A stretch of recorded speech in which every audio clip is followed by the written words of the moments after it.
Pasaron 25 años, corrió mucha agua y también mucha sangre. Hace 25 años, un día como hoy, asumía Juan Domingo Perón su tercera presidencia. Perón, una figura histórica, será el tema central del programa de hoy.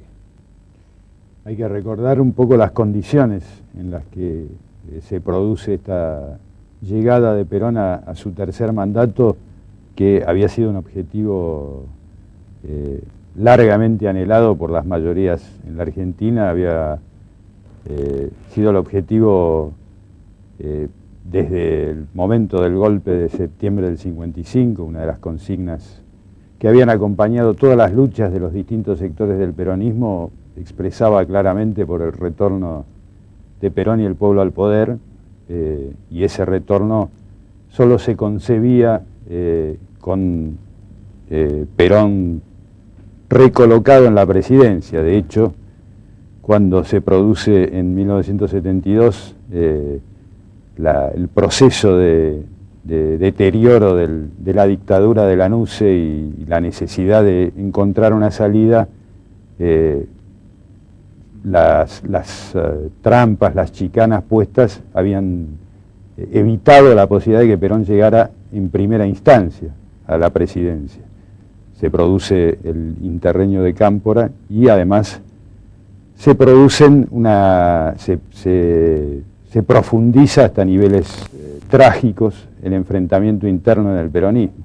Todo esto forma parte de la historia de esta llegada, este tercer acceso de Perón a la presidencia. Creo que los chicos, nuestros hijos, las nuevas generaciones, en tiempos de debilidad ideológica, de demasiado pragmatismo, de falta de sueños, de muertes, de utopías, deben prestar atención, no por nosotros, sino por quienes van a desfilar en este programa, por los testimonios vivos de aquella etapa, de aquel periodo, y por la vigencia que tiene la historia, que siempre enseña, y también hoy, a 25 años de la última vez que Perón asumió para morir la presidencia de la Nación.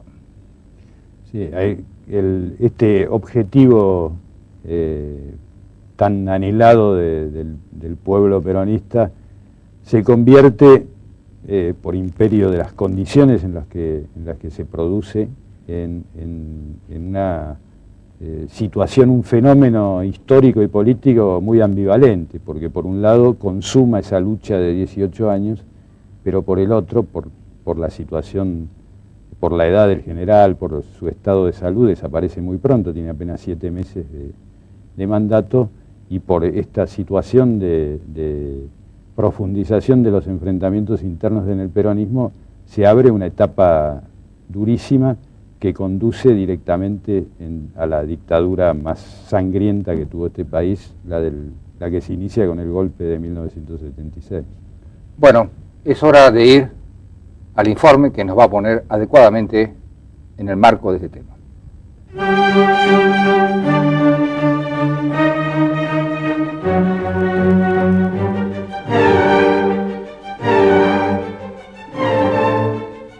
La historia no registró nunca un consenso similar. Las elecciones del 23 de septiembre lo habían consagrado presidente con el 61,85% de los votos, contra apenas el 24,34% obtenido por su viejo adversario, Ricardo Balbín, el candidato del radicalismo.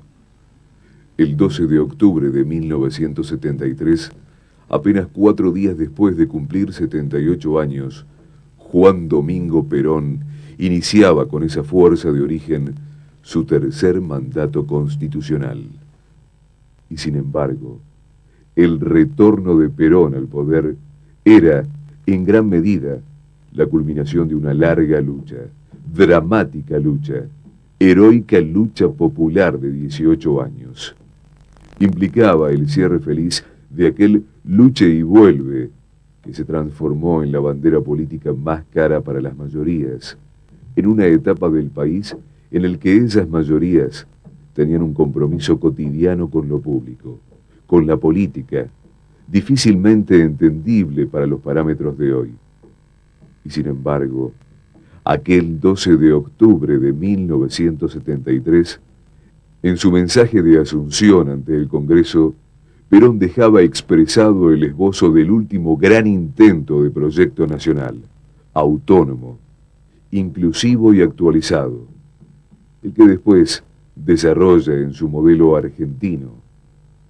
Y sin embargo, esa instancia fundamental, ese objetivo central de las mayorías nacionales, que fue la reinstalación de Perón en la presidencia, se transformó mucho más rápido de lo esperado en hito de una nueva y profunda frustración nacional. En principio, claro, porque sobre el viejo líder pesaba la sentencia biológica inexorable.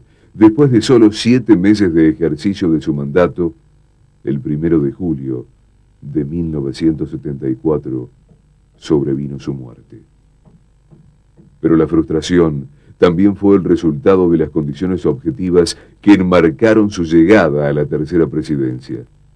Tal vez nada simbolice tan acabadamente esas condiciones como el asesinato del secretario general de la CGT, el metalúrgico José Ignacio Rucci, uno de los hombres más próximos a la confianza del general en la etapa, el 26 de septiembre de 1973, 3 días después del impresionante triunfo electoral.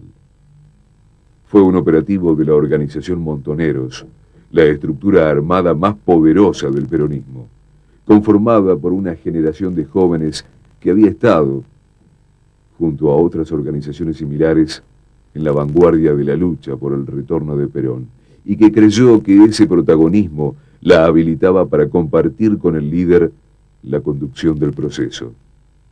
El enfrentamiento interno del peronismo, la militarización de la pelea entre los aparatos tradicionales del sindicalismo, hegemonizados por el bandorismo y de la rama política por un lado, y los sectores de la tendencia revolucionaria por el otro, era el dato central de las condiciones en las que llegó Perón a la presidencia. Solo unos meses antes, en junio, la derecha del movimiento había forzado la renuncia del presidente Héctor Cámpora, al que se consideraba atado a los designios de los sectores revolucionarios. Para conseguirlo, impulsaron una verdadera batalla en Ezeiza el 20 de junio, el día en el que más de 1 millón de personas se había movilizado para recibir al general en su retorno físico definitivo al país.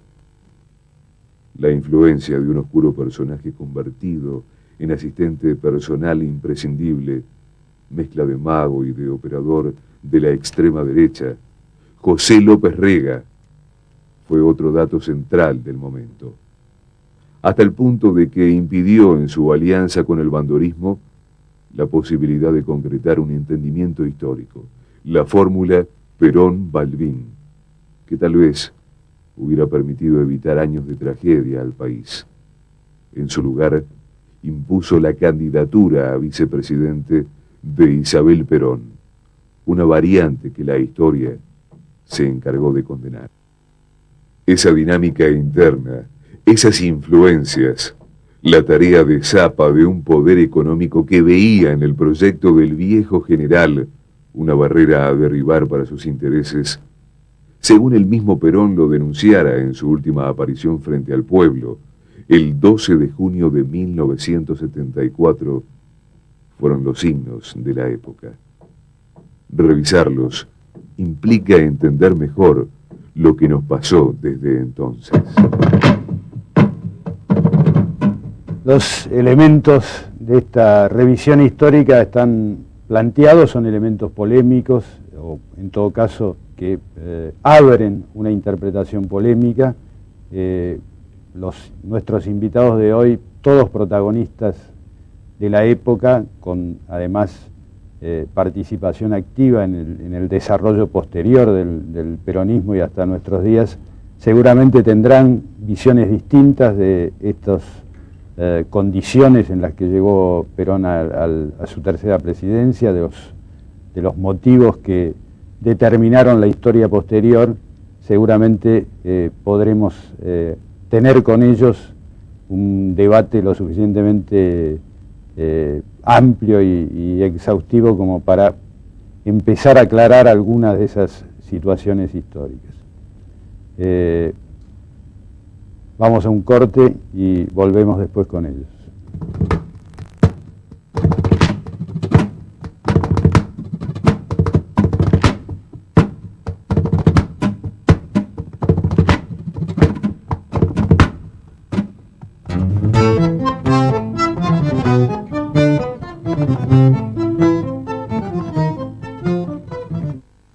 Con Vacation Points, usted puede disfrutar su propiedad vacacional en más de 30 complejos turísticos de Argentina, Brasil y Uruguay. Vacation Points es el punto de partida hacia sus mejores vacaciones. Vacation Points, Avenida Córdoba 939, primer piso, Capital Federal. Teléfono 01-393-0801.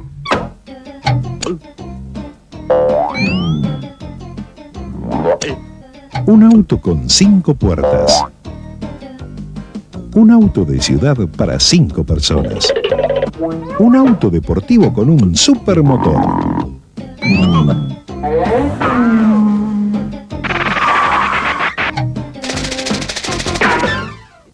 Tico, lo más grande que te puede pasar. Best Western Embassy All Suites, Buenos Aires, Argentina. Un toque confortable y hogareño. Embassy Apart Hotel, Avenida Córdoba 860, Buenos Aires. Teléfono 01-322-1228. Alberto trabaja desde los 14 años. Se levanta muy temprano y se acuesta con el último rayo de sol. Un día, él perdió su trabajo, pero lo que nunca perdió fue la fe y la esperanza de progresar. Pensando en esto, desarrollamos Manos Bonaerenses para que Alberto y todos los que están en su situación tengan la oportunidad de seguir adelante.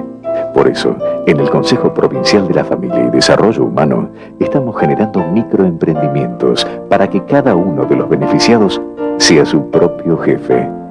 Consejo Provincial de la Familia y Desarrollo Humano, construyendo los cimientos de una sociedad mejor. Propongo impulsar un esquema de concertación con toda la comunidad bonaerense basado en la educación, trabajo, salud y seguridad, para no caer en falsas promesas de un futuro luminoso contenido solo en discursos políticos.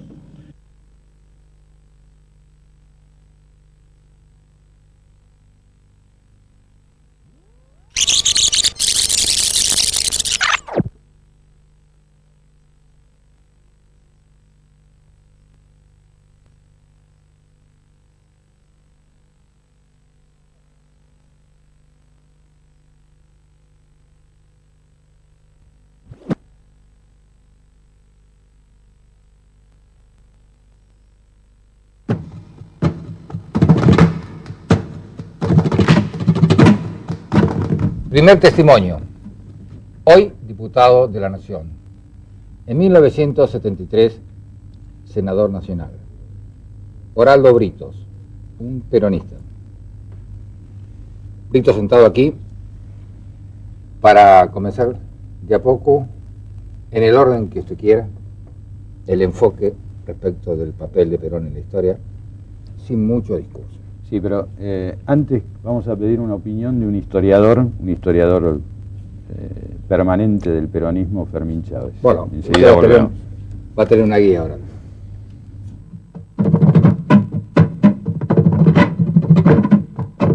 Cuando Perón regresa, en su regreso definitivo de junio del 73, que tuve la suerte de venir en el charter, representando a los escritores argentinos.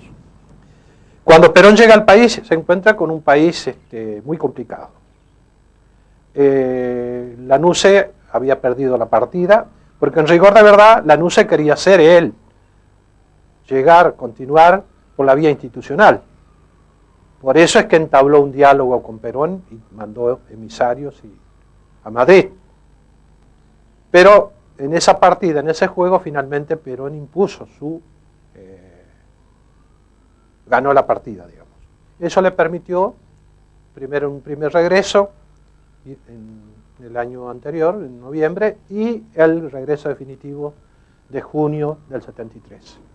Decíamos que el país que lo recibió a Perón era un país muy complicado, porque se habían desatado fuerzas bajo el imperio del gobierno militar que realmente eran nuevas, fuerzas dinámicas, contradictorias, la guerrilla en una palabra, las formaciones especiales, los grupos violentos. Perón trae una idea muy clara de unidad nacional. Esto es lo que él de entrada dijo en su primer discurso. La idea de él era superar esta situación violenta de conflictos. Pero, lamentablemente, él quiso y no pudo. Esto es un rigor de verdad. Él se va a ir al otro mundo sin haber visto solucionado y superado estos conflictos, estos problemas, inclusive en el frente interno del peronismo, ya que él creyó que iba a conducir todo, inclusive a las organizaciones armadas. Y las organizaciones armadas, a pesar de que había un gobierno constitucional, no guardaron las armas, siguieron operando. Por otro lado, Perón venía con una visión universalista, europea. Él confiaba en la ayuda, más que nada, por supuesto que él con Estados Unidos siempre tuvo conflicto, que Europa lo iba a ayudar, es decir, que los empresarios europeos. Esta es la idea que él traía, un apoyo para su política económica de los países europeos. Bueno, en el camino, él llega a la presidencia en octubre, asume en octubre, es electo en septiembre. Ya de entrada tuvo inconvenientes de violencia, puesto que 2 días después de haber sido electo presidente, se lo matan a uno de sus más queridos, digamos, de sus más queridos delegados, de sus más queridos partidarios, que era José Rucci. Bueno, ya el tema está para que hablen algunos de los protagonistas directos de aquel capítulo. Fermín Chávez, también lo es, pero aquí tenemos ahora los Britos. Y tal como se esbozó en el informe y como sugiere Fermín, el tema caminaba entre la violencia, producto de la etapa anterior, y las posibilidades de conciliación con el partido opositor, que a ese efecto estaba siendo estimulado por los militares para jugar la alternativa contra Perón. La primera pregunta, Doraldo, ¿usted cree que hubo, o fue simplemente una especulación, posibilidad concreta de entendimiento entre Perón y Balbín?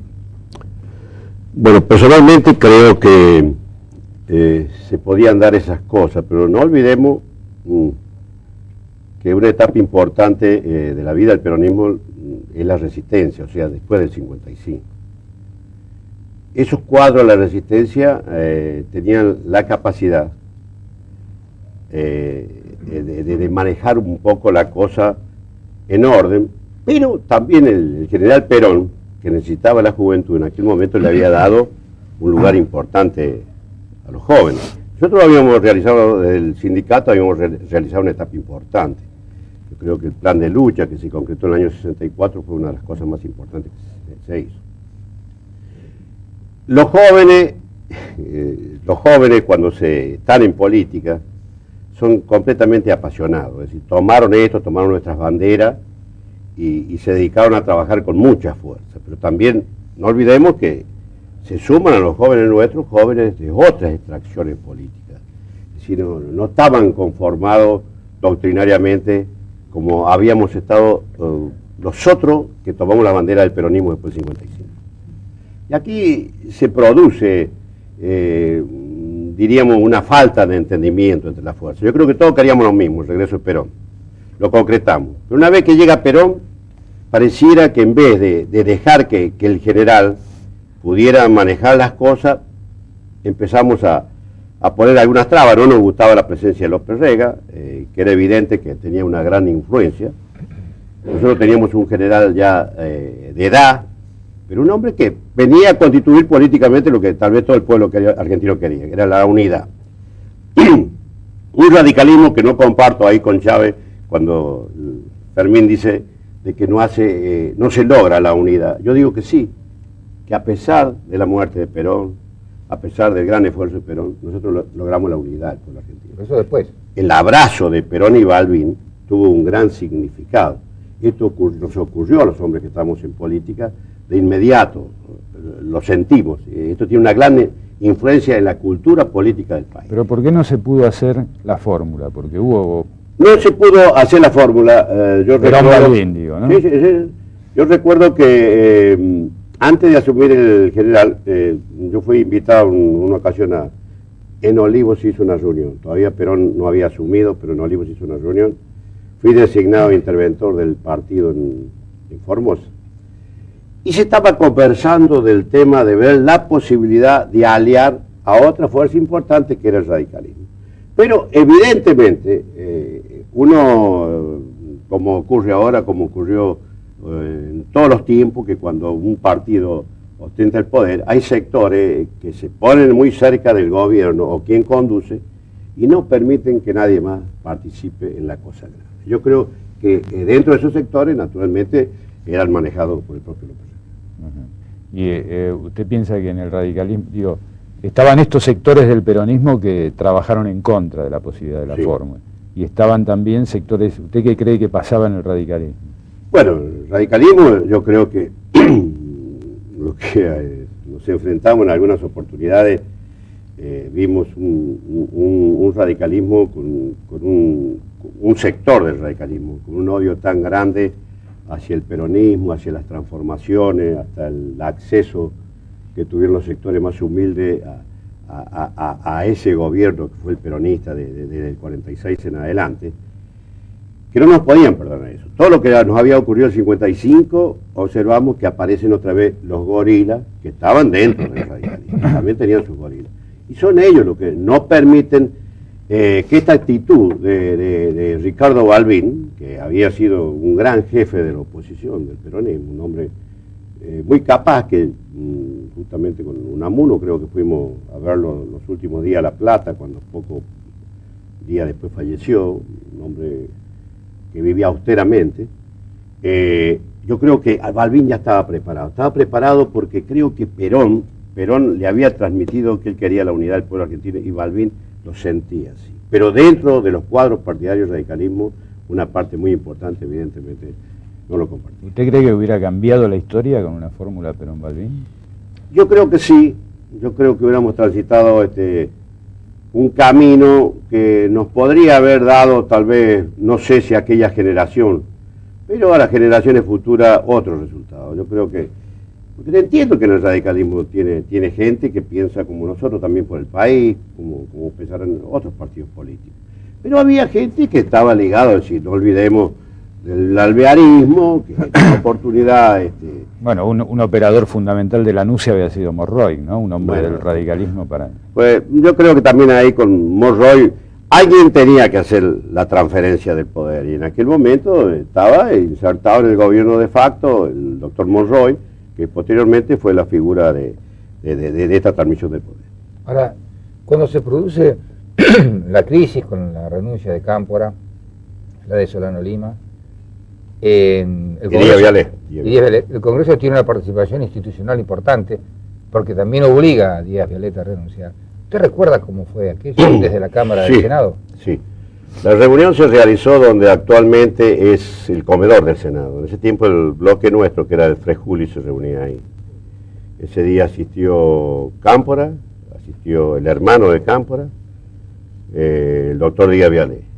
Y uno de los que informaban por qué debía de hacerse todo esto era Lastiri. Nosotros ahí ya nos quedaban algunas dudas, porque la presencia de Lastiri en aquellos tiempos no era muy bien vista por muchos de nosotros. Recordemos que Lastiri era presidente de la Cámara de Diputados y además yerno de López Rega, ¿no? Así es. Entonces, la presencia de él no cayó bien. Yo tenía un gran jefe de bloque, que era el doctor Martiarena, un hombre con una gran capacidad parlamentaria.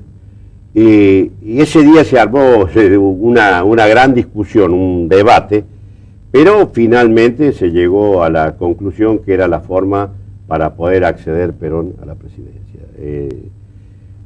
Renunció Díaz Vialé, se hicieron las renuncias, se concretó todo, se hizo un viaje para Díaz Vialé y para Cámpora también, a los efectos de tratar de amilanar un poco los efectos que podía tener sobre la sociedad. Y se establecía, que eso no nos agradaba a nosotros, que nosotros no eligiéramos el presidente provisional del Senado, que eso también nos trajo un problema más adelante, cuando le elegimos a Luder. Para así, de esta manera, que Lastiri fuera el sucesor de la presidencia de la Nación. Dígame, Britos, ¿usted cree que realmente Perón vino al país en 1972 primero y definitivamente en 1973 para ser presidente de los argentinos, o es consecuencia de lo mal, en fin, la tormenta que se desató sobre el gobierno de Cámpora, que lo obligaron, esta situación lo obligó a él a jugar el papel de presidente? Yo creo a los argentinos en aquel momento, en primer lugar, en mi caso, como millones de argentinos, estábamos prácticamente en un estado emocional, porque muchos de nosotros, yo lo conocí a Perón en el año 45, en diciembre, cuando era coronel, pero volverlo a tener a Perón, habíamos luchado toda una vida, tenerlo, era un estado emocionante realmente de muchos de nosotros. Y yo creo, sinceramente, que Perón era un hombre que sabía que con el poder se podían hacer cosas, es decir, Perón quería el poder, pero quería el poder para poder manejarlo totalmente y sacarnos adelante. Yo creo que era un hombre que venía lleno de ilusiones, pensando de colocar a nuestro país, con esa transformación que se había producido en 1945 y que posteriormente lamentablemente no se pudo continuar porque también el peronismo tuvo sus errores, pero no eran suficientes como para que se nos hubiera dado un golpe de Estado. Vino pues lleno de estas desilusiones, pero después se encontró aquí dentro de su propio cuadro partidario también con las distintas presiones, porque esas presiones fueron tan grandes que cuando yo recuerdo fuimos al Congreso que se hizo en el Teatro Cervantes para elegir la fórmula, hasta minutos antes no estaba la señora Isabel en la fórmula, y apareció la fórmula cuando estábamos dentro del teatro, y la gente quedó, estaban los compañeros de todo el país, quedamos ahí, bueno, el aplauso, pero el gesto de Perón, lo veíamos ahí, el gesto de Perón, cuando se decía la fórmula, era un gesto muy serio, no me voy a olvidar nunca. Yo recuerdo el Perón del discurso del 12 de octubre en la Cámara, que estuve presente, así pensativo, pero esa alegría, esa verborraje, esa capacidad que nos producía a todos nosotros, nos daba fuerza. Y el Perón, que estaba cuando fue designado él, conjuntamente con la señora Isabel, no era el mismo, se notaba otra cosa. La misma cara. Esto fue en el Teatro Nacional Cervantes. Bueno, lo dejamos ahí y le agradecemos a Oraldo Britos. Sí, muchas gracias.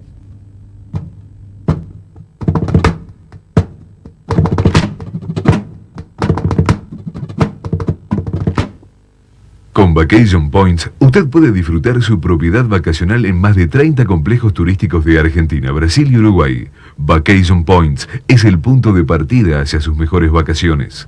Vacation Points, Avenida Córdoba 939, primer piso, Capital Federal. Teléfono 01-393-0801.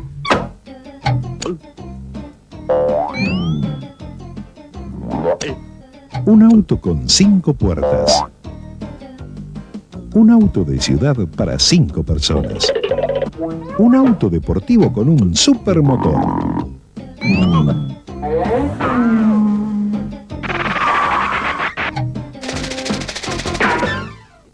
Tico, lo más grande que te puede pasar.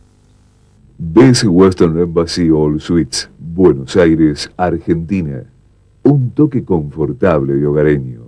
Embassy Apart Hotel, Avenida Córdoba 860, Buenos Aires. Teléfono 01-322-1228. Alberto trabaja desde los 14 años. Se levanta muy temprano y se acuesta con el último rayo de sol. Un día, él perdió su trabajo, pero lo que nunca perdió fue la fe y la esperanza de progresar. Pensando en esto, desarrollamos Manos Bonaerenses para que Alberto y todos los que están en su situación tengan la oportunidad de seguir adelante. Por eso, en el Consejo Provincial de la Familia y Desarrollo Humano, estamos generando microemprendimientos para que cada uno de los beneficiados sea su propio jefe. Consejo Provincial de la Familia y Desarrollo Humano, construyendo los cimientos de una sociedad mejor. Propongo impulsar un esquema de concertación con toda la comunidad bonaerense basado en la educación, trabajo, salud y seguridad, para no caer en falsas promesas de un futuro luminoso contenido solo en discursos políticos.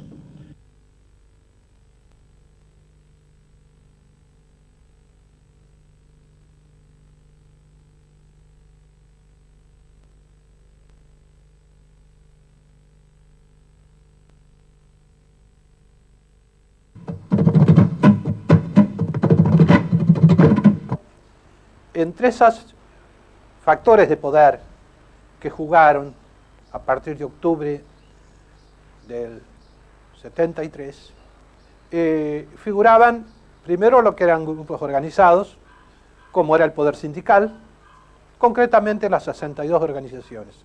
En rigor el partido justicialista, porque ya no podía llamarse peronista, porque cuando renació, la NUS se permitió el nombre del Partido Justicialista en lugar del viejo nombre del Partido Peronista, no era factor de poder, realmente no pesaba en las decisiones. En realidad eran las Fuerzas Armadas, por un lado, en las cuales ya había una conspiración en marcha, en aquellos sectores que habían perdido, justamente la NUS que pierde la partida, los militares que lo acompañaron siguieron empeñados en que Perón se iba a desgastar y que iban a volver. Y las formaciones especiales, como las llamó Perón, las Fuerzas Armadas civiles, que, como decía hace un momento, no aceptaron la conducción de Perón, le disputaron la conducción a Perón. Y había un personaje a quien se le dio mucha más gravitación, digamos así, que lo que en realidad tuvo, que fue el José López Rega. Tengo autoridad de hablar sobre López Rega porque yo estuve en contra de él y él me bajó del avión cuando en el primer charter tenía que ir yo, cuando el regreso primitivo que se lo buscó en Roma, y él me borró porque yo había tenido cuestiones con él a raíz de la publicación de las bases. Bueno, pero quiero decir que puedo hablar de López Rega sin que me digan soy López Reguista. En rigor, López Rega tuvo influencia, pero tuvo mucha influencia porque tenía voluntad de poder de la que carecían otros ministros, otros hombres del gobierno. Yo estuve en la Casa de Gobierno en esa época, fui asesor del ministro del Interior, así que conozco cómo se manejaban las cosas. Y hubo ministros que renunciaban por comodidad a sus atribuciones y las tomaba el señor López Rega. Esta es la verdad. No le digo que no hizo lo suyo, no digo que no tuvo un grupo de comisarios, de policías que lo acompañaron y que cometieron varios desaguisados, muertes de por medio. Pero querer atribuirle todo a López Rega, las famosas 3A, con la cual se lo libera a las Fuerzas Armadas de las responsabilidades que tuvieron, esto es equivocado. Bueno, acá el testimonio de Fermín Chávez es interesante porque replantea un poco una visión satanizada, consagrada de López Rega. Vamos a seguir hablando sobre estos temas. Estamos acá con Miguel Unamuno, que soy interventor en el Archivo General de la Nación y en la época era concejal del PJ en la capital y además secretario adjunto de la Asociación Bancaria. Y estamos con Roberto Digón, exdiputado, dirigente del gremio del tabaco desde siempre. Con ellos vamos a tratar estos temas. ¿Usted está de acuerdo con esta caracterización que hace Fermín Chávez del rol que jugó López Rega en ese momento? En parte sí. Creo que López tenía una vocación de poder no desmentida, una vocación de poder que se traducía en una prepotencia del trabajo. y en una permanencia casi constante al lado de Perón y de Isabel Perón. Creo que a esto estaba ayudado por la condición física del general Perón. El general Perón, que vuelve en 1973, evidentemente no estaba dotado físicamente, sobre todo físicamente, para el ejercicio del poder. Me daba la impresión, o me da la impresión, y a veces lo pienso una y otra vez, que Perón tenía una capacidad volitiva que iba decayendo en el transcurso del día. Y así, desde una mañana en donde se levantaba pleno de energía, pletórico de entusiasmo, en el curso de la jornada iba produciéndose un descenso en su capacidad laboral, no digo intelectual. Creo que López no fue un elemento aislado. Claro. En definitiva, como ha dicho Fermín Chávez, López fue en alguna medida, y seguramente los historiadores del futuro van a establecer que esta hipótesis es así. López fue ayudado por grupos de las Fuerzas Armadas y de los organismos de inteligencia y de represión para ir ensayando formas de copamiento del movimiento peronista. Aprovechando esta circunstancia, por un lado, la capacidad precaria de Perón en el manejo de la cosa pública, y por otra parte, los disensos, las divisiones a que estábamos sometidos. La interna del peronismo fue una interna altamente dramática y cruenta por momentos. Entonces, en medio de todo eso, López actuó con mucha celeridad y apoyado por grupos de la derecha que fueron muy significativos.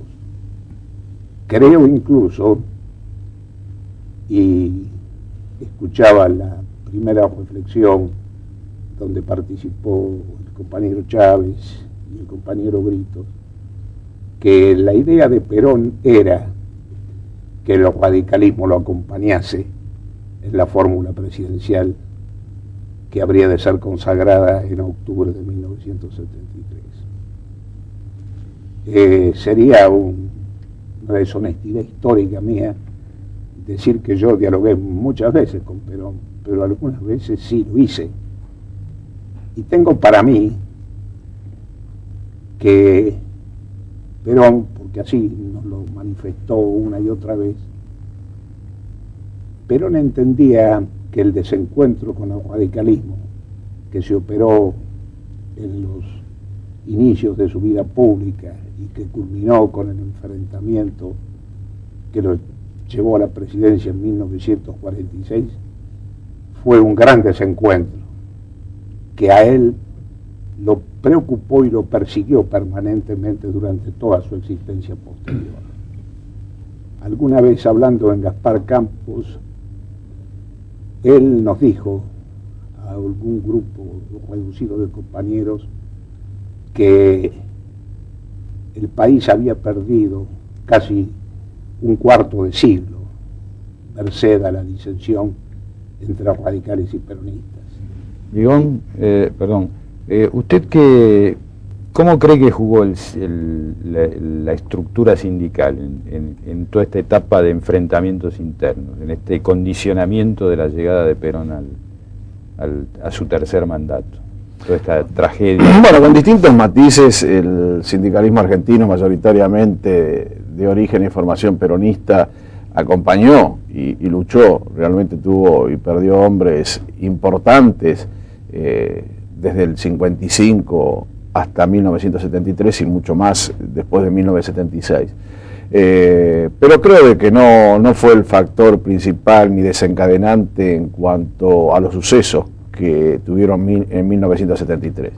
A mí me da la impresión que a veces escondemos algunas cosas. Yo comparto totalmente lo que dijo Miguel en lo que respecta a quienes estaban atrás de López Rega, pero había intereses económicos internacionales, grandes potencias. Acá en la Argentina no hubo ningún golpe de Estado que no tuviera la luz verde y el guiño de las grandes potencias. Y lo que después, esto lo aprendí y lo conocí hablando en el exilio con muchos de los jóvenes que también estaban exiliados y en la cárcel, es de que muchas veces se dice, bueno, a Rucci lo mató Montoneros. ¿Pero por qué lo mató Montoneros? Algo lo comenzó a decir Miguel. Sabía perfectamente, es decir, los servicios de inteligencia sabían que la salud de Perón era precaria. Perón no podía dedicarse más de 4 horas a una labor intensa. Y esto también lo sabía quienes estaban en la lucha armada. Entonces la lucha del 20 de junio en Ezeiza no fue una casualidad, fue una lucha ya por el poder. Entonces, sí, desde un lado se trató de poner a Cámpora como una de las figuras más leales a Perón, pero a Cámpora lo empezaron a tironear de un lado o de otro.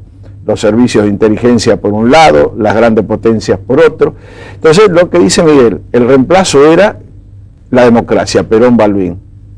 Ellos mismos, quienes realmente siempre sacrifican a los pueblos en Latinoamérica, sabían bien cómo tenían que hacer para ir deteriorando esta vida. La muerte de Rucci, a Rucci lo mataron exclusivamente para deteriorar a Perón. Esto fue la muerte de Rucci. Esto yo lo hablé con muchos de los que estuvieron ahí cerca, de estos chicos que estaban en la lucha armada, en un infantilismo total, ellos en la lucha por llegar más rápido al poder.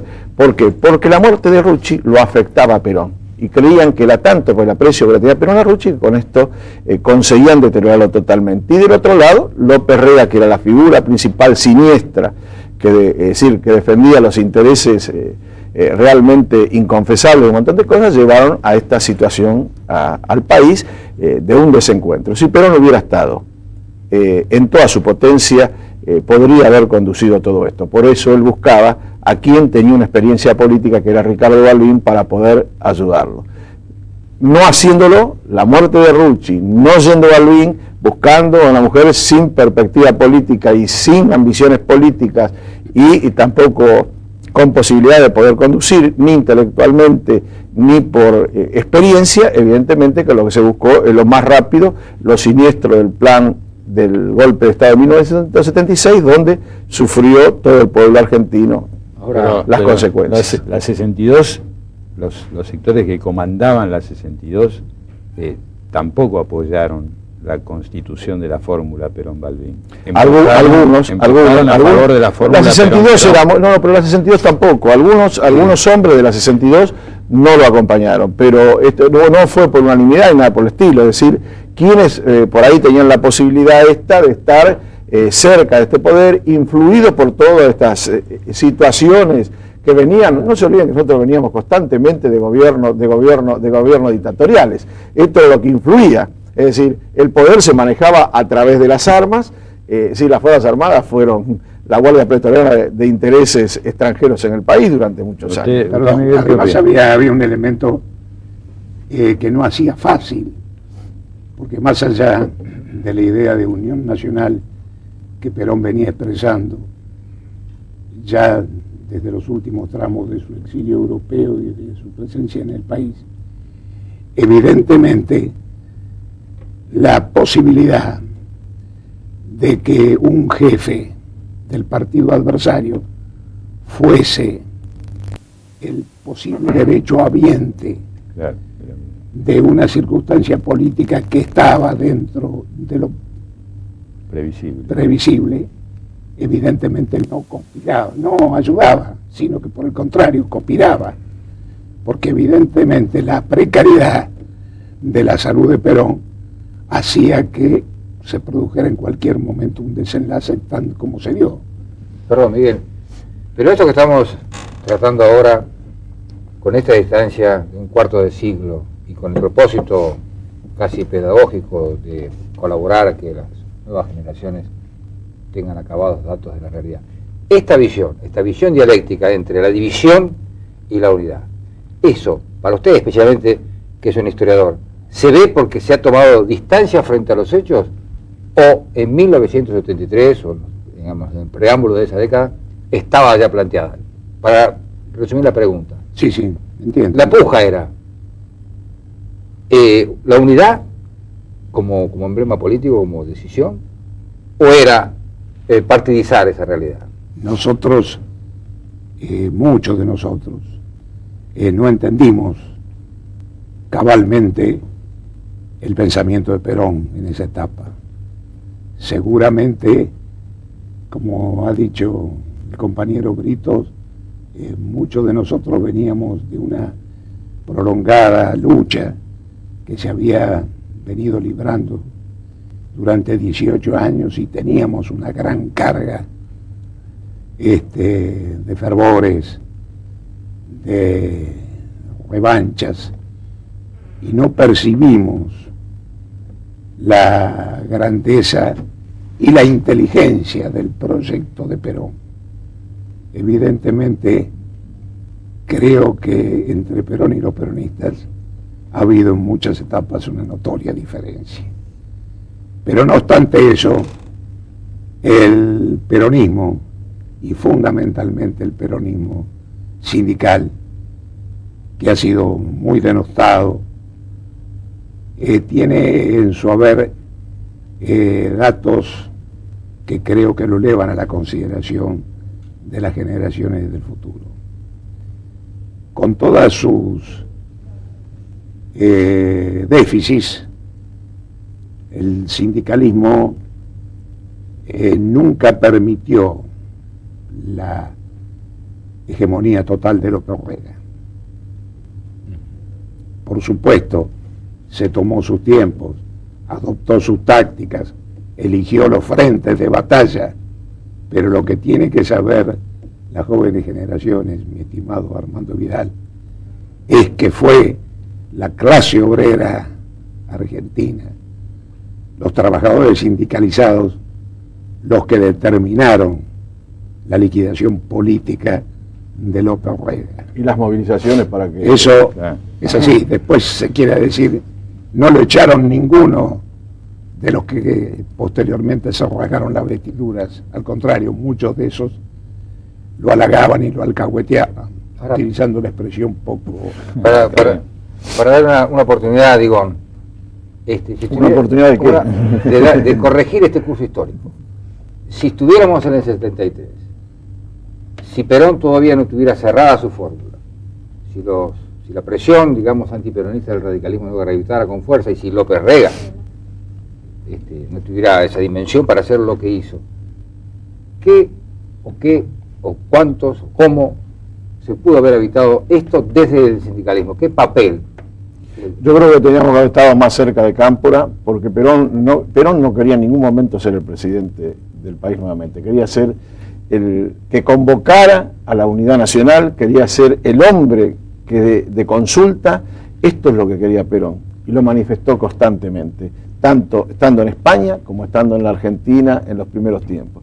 Lo que pasa es que, obligado por toda esta circunstancia, por todos estos intereses que buscaban que Perón fuera a la presidencia, ustedes recuerdan un hecho: Perón no podía estar más de 4 horas en una labor total, y ustedes recuerdan lo que pasó cuando se le devolvieron las banderas a Paraguay, ahí bajo una llovizna pertinaz lo tuvo López Rega, que fue el que armó todo eso, lo tuvo 6 horas bajo una llovizna Perón. Es decir, había que tratar de que Perón desapareciera para poder, entonces, la pelea por el poder llevarla a cabo, y esto fue lo que sucedió.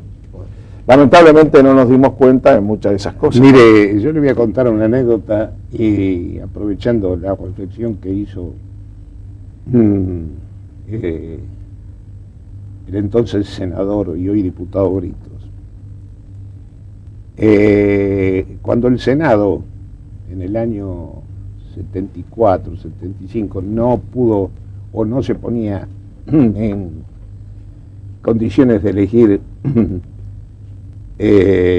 presidente para caso de acefalía,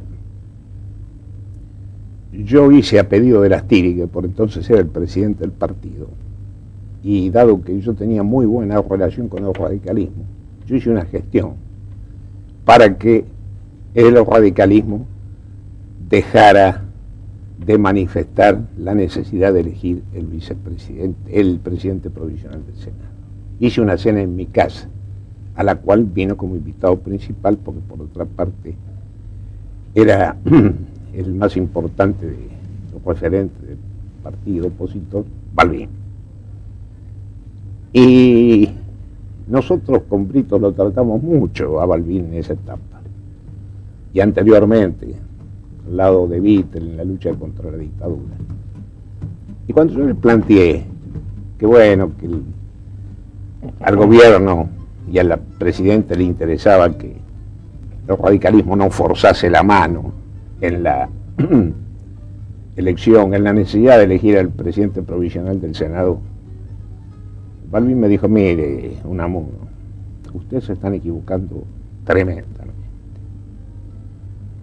Ustedes están equivocando y con esto que están haciendo están iniciando de alguna manera el camino al golpe. Porque están deteriorando a una de las instituciones más importantes de la vida del país, que es el Senado. Nos tenemos que despedir acá, no tenemos más tiempo. Les agradecemos muchísimo que hayan estado aquí. Muchas gracias. Agradecidos somos nosotros. No le hicieron caso a Perón y tampoco le hicieron caso a Balbín.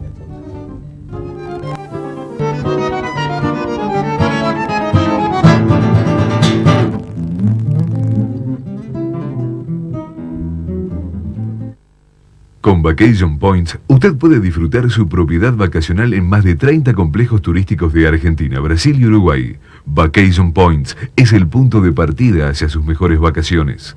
Vacation Points, Avenida Córdoba 939, primer piso, Capital Federal. Teléfono 01-393-0801.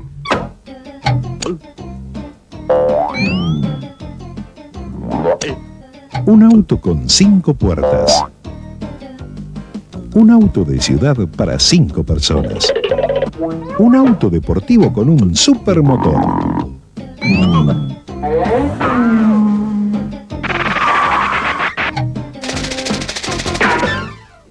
Tico, lo más grande que te puede pasar. Best Western Embassy All Suites, Buenos Aires, Argentina. Un toque confortable y hogareño. Embassy Apart Hotel, Avenida Córdoba 860, Buenos Aires. Teléfono 01-322-1228. Alberto trabaja desde los 14 años. Se levanta muy temprano y se acuesta con el último rayo de sol.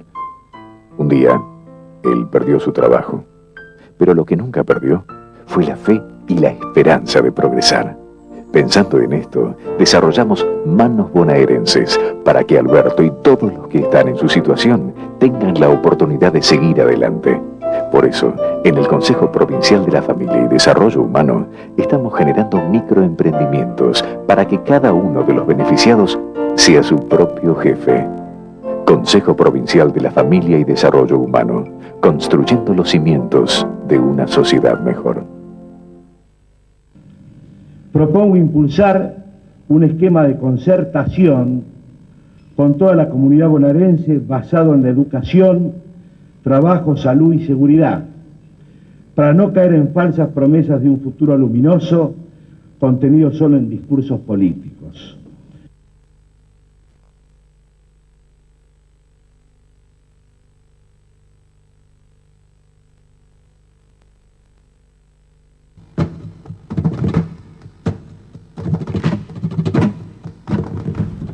Se trata de conocer para no repetir los errores. Esta es un poco la lección que nos va dejando poner la luz a 25 años del momento que Perón inició su tercera presidencia y luego murió a los 7 meses en el ejercicio de su poder.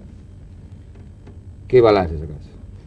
Bueno, el balance me parece que lo que quedó claro a partir de lo que charlamos con los invitados, que fueron todos protagonistas de la época, estuvieron muy cerca de la dinámica en la que se dio todo ese proceso, es que ese sueño tan anhelado del retorno de Perón terminó en gran medida frustrando incluso los objetivos, los proyectos con los que Perón pretendía llegar al país y jugar el papel, su papel histórico definitivo. Con un dato inédito del propio Unamuno, que es un hombre que escribe, además que preside, cabeza el Archivo General de la Nación, respecto de esa reunión en su casa con Balbín, claro, y la lección que le dio Balbín acerca de que no vayan a hacer eso, tomando en cuenta que el peronismo está en la Cámara del Senado, no lo dejen hacer. Claro. Bueno, tenemos que poner un título. Bueno, yo te propongo ¿cuál es? La última presidencia de Perón, un sueño amargo, teniendo en cuenta precisamente que fue un sueño, un largo sueño, acariciado durante muchísimo tiempo y que terminó de alguna manera abriendo una etapa muy amarga. Así es, un sueño amargo. Bueno, hasta la próxima semana.